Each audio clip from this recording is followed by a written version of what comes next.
So hi guys, today at BlockTalks we have a guest who is putting his hard work to make an exchange their mark in this industry. He is an action sport lover, uh, and he's really good at generating demand for these sort of exchanges. So let's try to know him. Let's try to know his strategies and insights, and let's try to know him personally also. Please welcome Vadim. Thank you very much for the kind words. Definitely a very good intro, very comprehensive. So, Vadim, you are working in a saturated industry. Like in Web3, exchanges are too many. There are lots of exchanges. What motivated you to choose StealthEX? And you are working in this from I think last 3.5 years. So, Pretty much, yeah, you're pretty much correct. I don't want to say I had a certain motivation to work with StealthEX. It's just like the right time and place. I was switching jobs.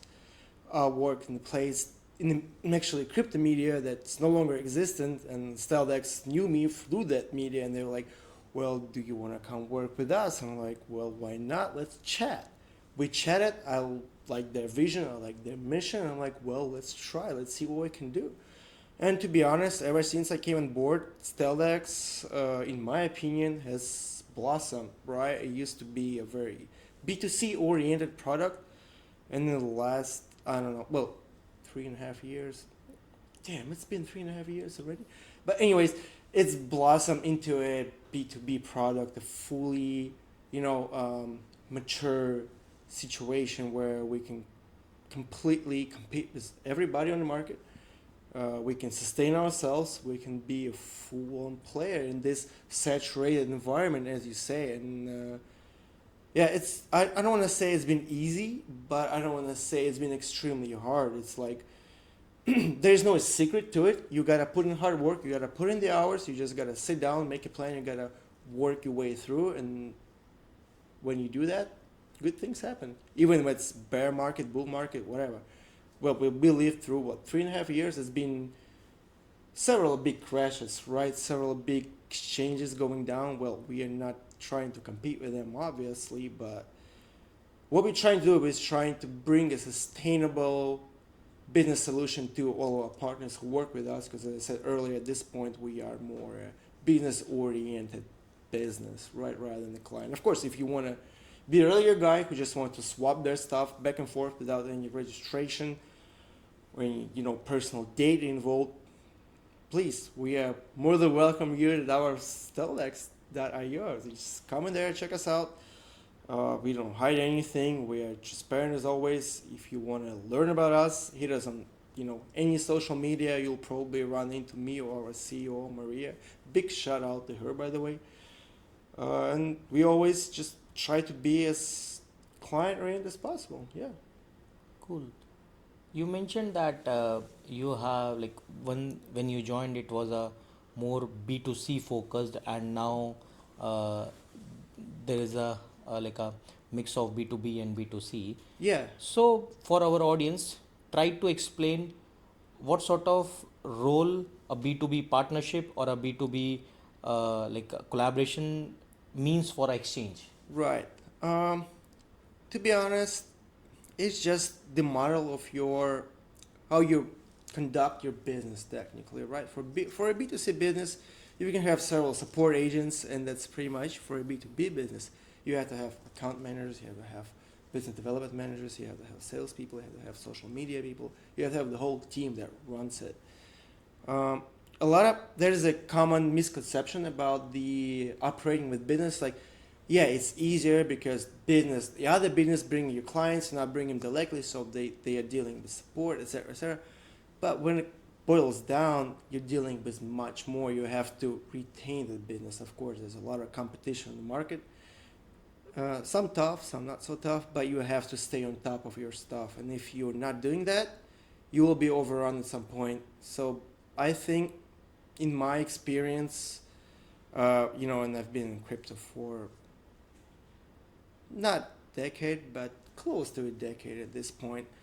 And I would say the biggest issue with the entire industry is a lack of professionalism amongst businesses in crypto industry. And what I personally try to bring in myself is try to bring that traditional business relationship. When we cater to the partner, we care about the partner, we want a partner to succeed, because if partner succeeds, we succeed. It's a win-win relationship. There's, as a wise person just told me recently, it's never a zero-sum game, and I completely agree, because it's never too much competition. You can never rule it out. You just have to make sure everyone is a friend at the end of the day.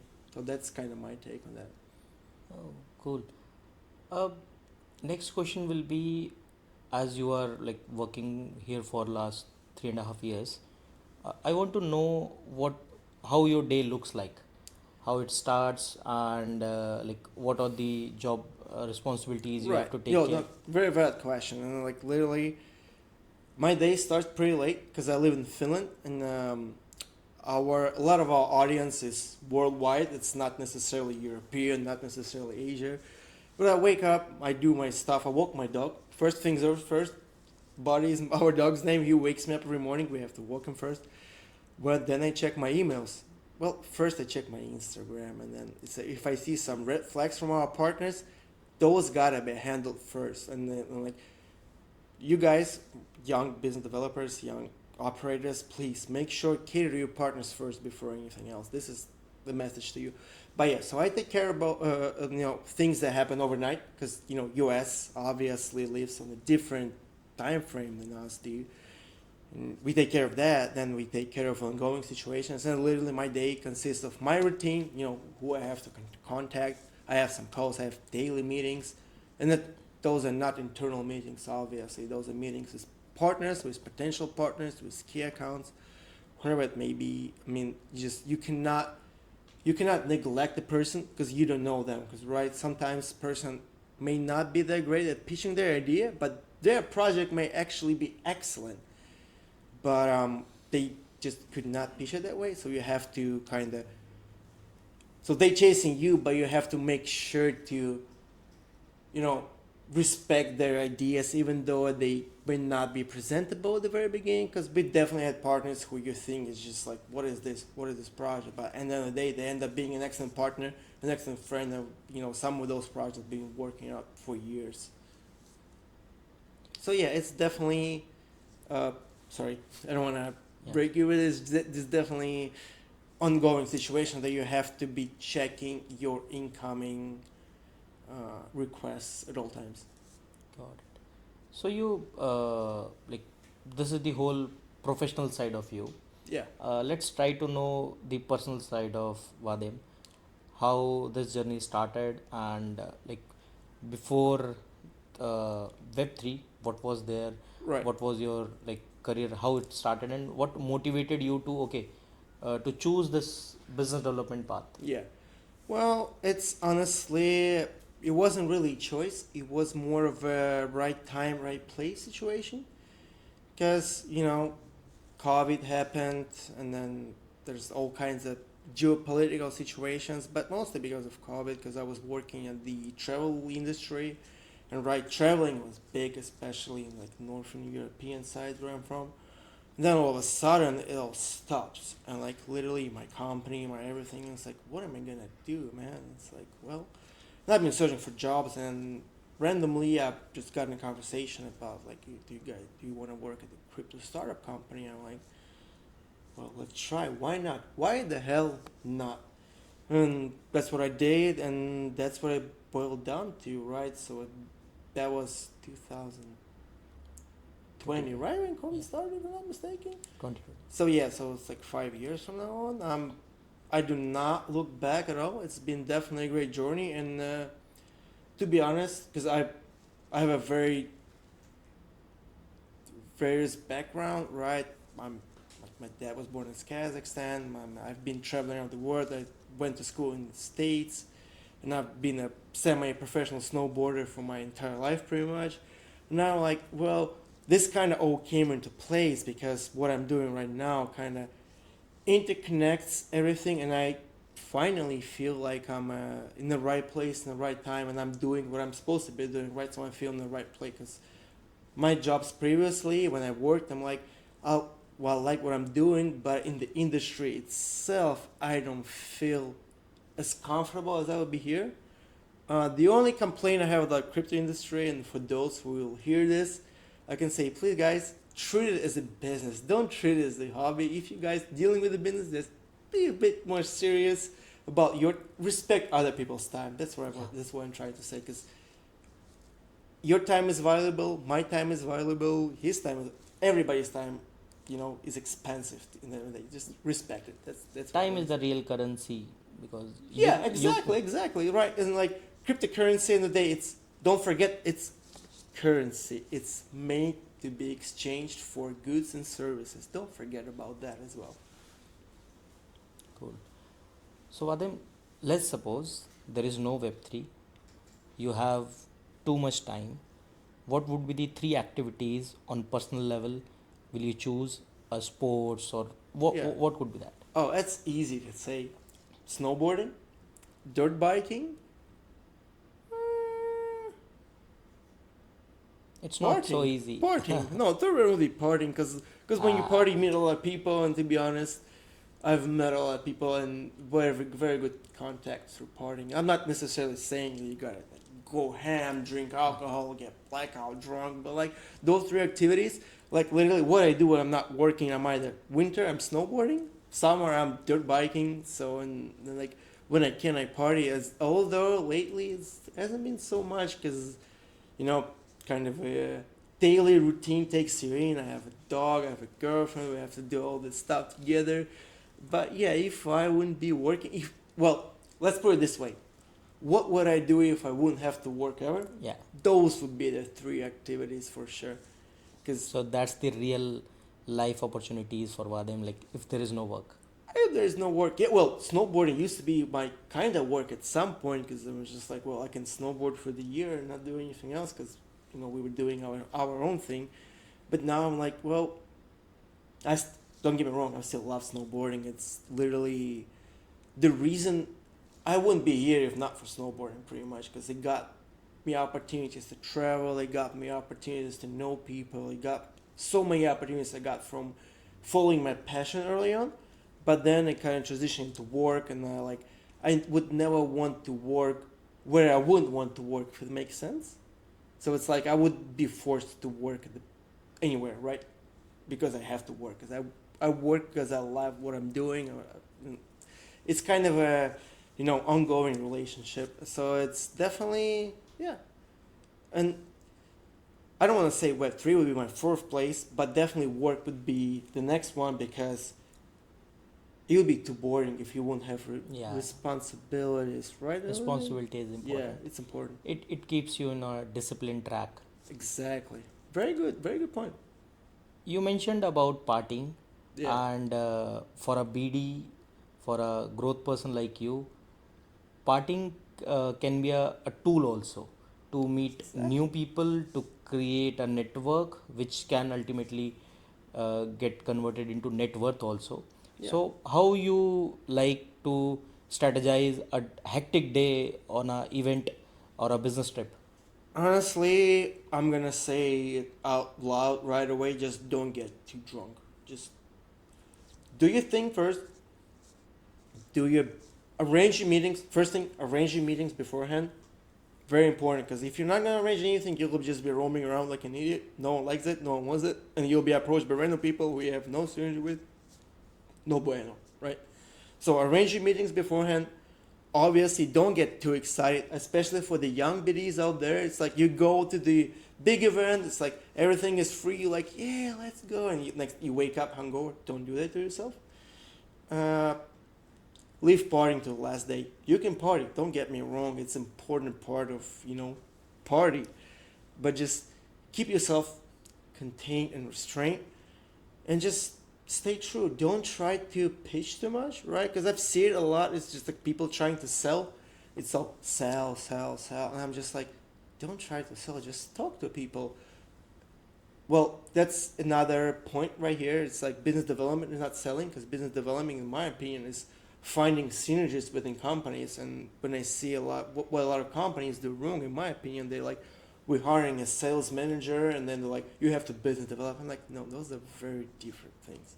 When you business develop, you find synergies, you ask what people need, you see if you can fulfill their needs, if they can fulfill your needs, and then you guys can connect to one way or another. So that's the most important part. So plan ahead, don't get too drunk or excited, and don't sell, synergize. That would be three pillars I would say that are very important to any party if you're trying to be a sufficient business developer. Yeah, this will be really helpful for new guys who want to build career in this stream.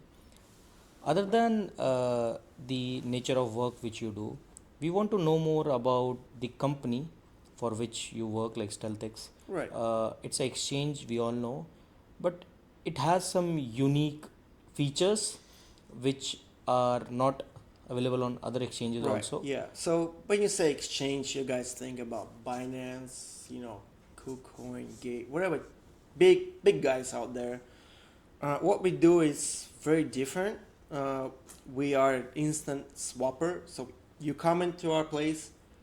Let's say, just for the sake of the example, you dabble in meme coins and you want to get some Pepe into your bags. Speaking in slang, just to relate to the young people. Yeah. You want to get some bread, Pepe, whatever, popular meme coin going on right now. You come to us, let's say you have Ethereum in your MetaMask and you want to be part of the Pepe community or bread community or Lofi the Yeti, whatever the current hot token is. More likely than not, we have it. What you can do is just you can go to us, you can see the conversion rate, Ethereum to, let's say, Pepe. You go to your MetaMask, you happy deposit your Ethereum to the given address, and you happily receive Pepe in whatever wallet you work with. And so good thing to think about StealthEX, we are a proxy between the user and the centralized exchange, because for example, right, I used to be a privacy-oriented person. I would not really use CXs. So what I would do is I would have to switch one coin to another. I'm not saying swapping intentionally. So I would literally I would use my non-custodial wallet. I would have to deposit all those funds into a, let's say, Binance account. And I would have to do my swapping there and then trading at that point, right? And I would have to take it back. So it's a hassle. It's a process. It requires me to have a full registration, full account, full everything with the CX that I'm going to use. And in our situation, you can bypass that, right? You can just, right, you're a privacy person, you want to exchange your Bitcoin to Monero. We are very big fans of Monero. We are working with their community and we really appreciate, how they conduct their token situation, and we try to help it when we can. And literally you have Bitcoin, you want to swap it to Monero, all you have to do is to deposit your Bitcoin to your new generated address and you can happily receive your Monero. So there's no strings attached, there is no registration affiliated, and you will not get any verification required for it. So that's what makes it very different, and it's very different from DEX, because right, with your DEXs like Uniswap, it's only one chain swaps, right? You can't really go everything for anything, or you go into more accelerator programs, let's say, like I'm not gonna say any names because I don't want to, but like you go to an aggregator of DXs and you still you don't have access to Bitcoin, you don't have access to Monero, you don't have access to Zcash, you don't have access to your stable coins, and it's just like, so we make it easy, we make it private, and we make it efficient in the end of the day, right? And if you're a project who is looking to have swaps within their project, don't hesitate, reach out to us. We're happy to have a conversation. We're happy to suit your needs. If you have certain special needs or special, percentage you have in mind, we can of course discuss it. And if we can, we will do more, most likely. Definitely. Like this sort of products should be there in market, because people are there who want to do these sort of transactions, but they lag behind, like what they want to choose, either a centralized exchange, they put their funds, they do the transactions, and then they take out the funds, or they choose the dex way. Yeah, So exactly. this sort of product will. And there is also a problem, it's like there is so much in the market that you don't know what to choose. It's like I go there, I go there there. should be a one-stop solution. Yeah, and it's like it's not that we're offering a one-stop solution, but it's like it's an easy. It's like, Easy dude, way. you don't want to bother with all this bridging. You don't want to go to just swap. People it don't out. want the complex Yeah, solution. They yeah. want a, because they are facing a problem and they don't want two other problem to solve the first one. Exactly. Yeah. So you just want to one-stop. I mean, you can come to us. If you have any problem, you can reach out. What makes us, I guess, different to others is we are a bit. So our team comes from working with different teams in the past, and we all been into traditional business in the past. So we try to be very client oriented. So it's like, let's be humane to each other, right? You have a problem, we'll be happy to solve it. If it's like a support person can solve it, support person will reach out to a manager or me, or our CEO can come at times, even at the smallest problems. We try to help people. Because that's how we build relationships. We try to be very close, not just with our partners, but with just our regular clients. Because while we don't really collect much data from them, with obviously people using it over and over, and want to make sure we establish those long-term relationships with those people, even though we have no idea who they are, and we're just happy to have them as our user, right? It's just like you're using us, you're happy, we're happy, everyone is happy at the end of the day. It's a win-win relationship for everybody. And these sort of relations like go long. Oh, If you are yeah. creating a win-win scenario for both of them, and these sort of relations really really go long. You mentioned about the company, about your culture, and what sort of work you do. But in Web3, it's very narrative driven and very like a trend comes and everything changes. That's right. So how you handle this? Right, so I mean, I've been with StealthEX for quite some time. I've been just in crypto for quite some time, and as you said, trends come and go. But in my opinion, what you gotta do is you gotta keep. It's gonna sound cliche, but you gotta keep building, right? So your goal, because right, we've seen a lot of projects. It's like a bear market comes, the project comes in. Next thing you know, they just flop instantly. And the current amount of grifting amongst even governments, Trump calling me, like, it's insane, like, honestly. So I don't want to say we're late, but we are definitely not early. If a government official, a president launched the coin, we're definitely not early anymore, so don't bait into that. And just don't follow the trend, make your philosophy and just follow that, because crypto at the end of the day, it's a tool, right? It's not supposed to be something. Well, it's game changing. It's revolutionary. It's a new technology. But I've had a conversation earlier today with the guy from a traditional finance. He's like a banking guy from France, and they are doing all the crypto things. It's like, dude, like he's like, it's a tool. At the end of the day, right? We had gold, we had fiat, we had Web2 bubble that bursted early 2000s. Now we have Web3. Don't treat it as the holy grail. Treat it as a tool, right? Well, Bitcoin, obviously, in my personal opinion, it's a very good, not a financial advice, by the way, by any means. It's a very good, store value situation, but there is other assets that you can use as the, store use situation where you can exchange for goods and purposes. So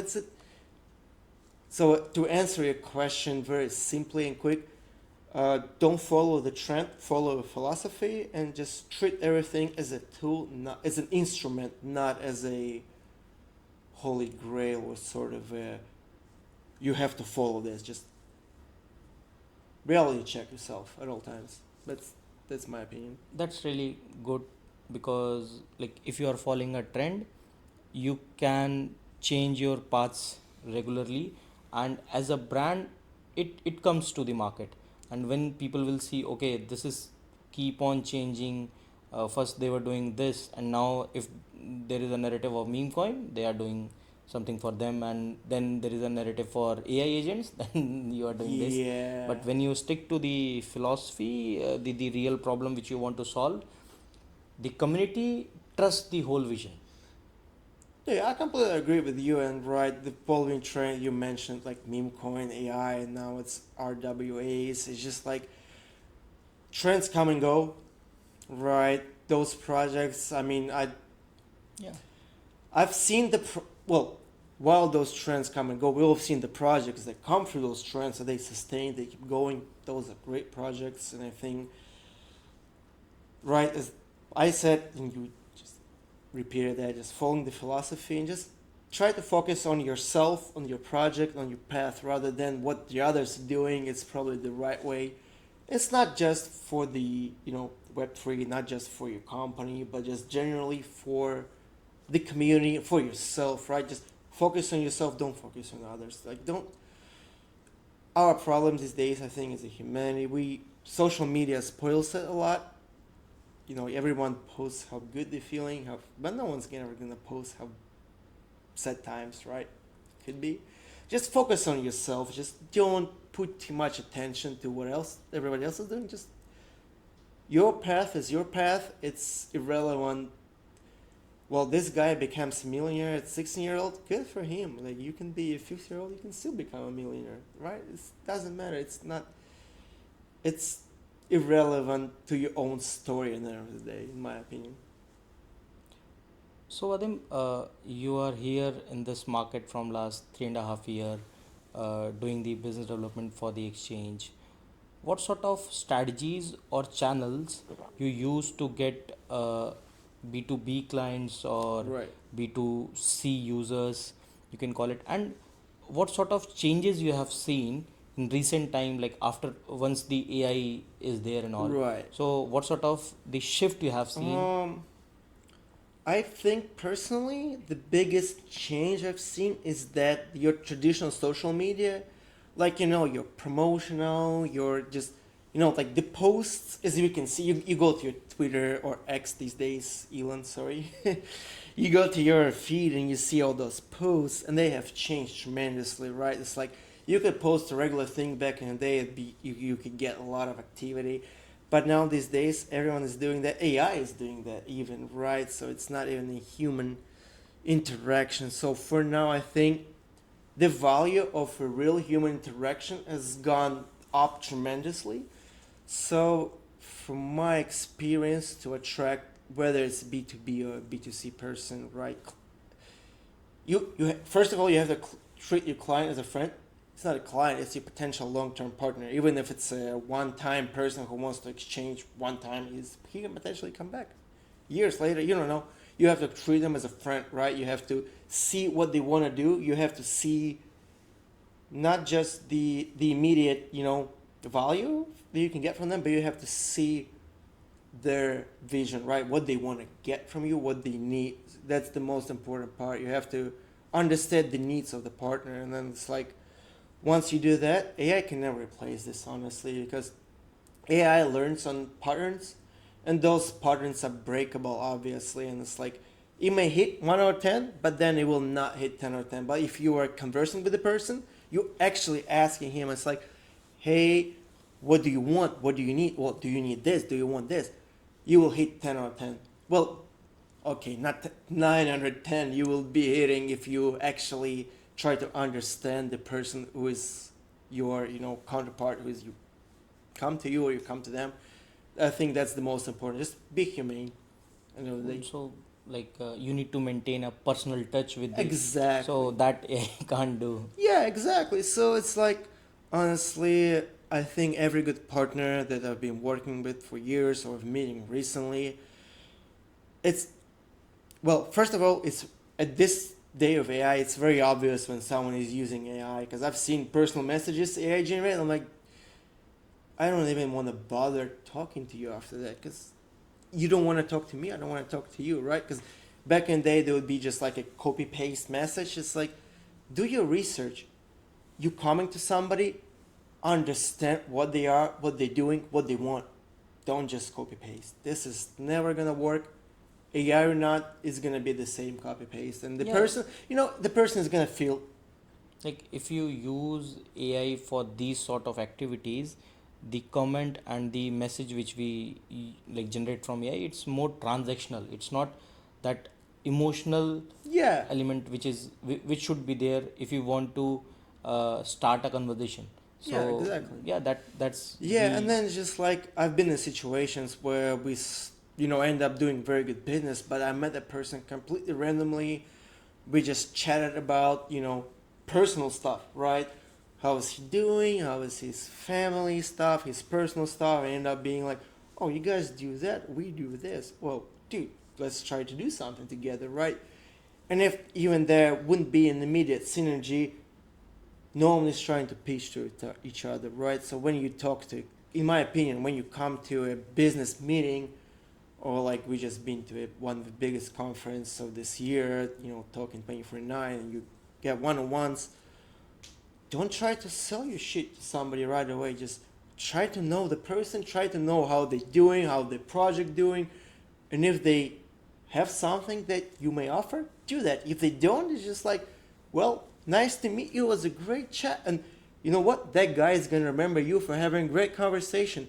But if you're gonna pitch something right away, he's gonna remember you for his shit. Well, he's not gonna remember you at all to begin with, right? So just again, be humane. Just a piece of advice when I wish I would have learned when I was younger is just treat others how you want to be treated. yeah. Simple as that. Very simple. I think everybody around the world heard that, but no one follows it very much. And I try to follow it as much as I can. It's just don't focus on yourself, focus on others people. It's like treat like you want to be treated, and then good things will come.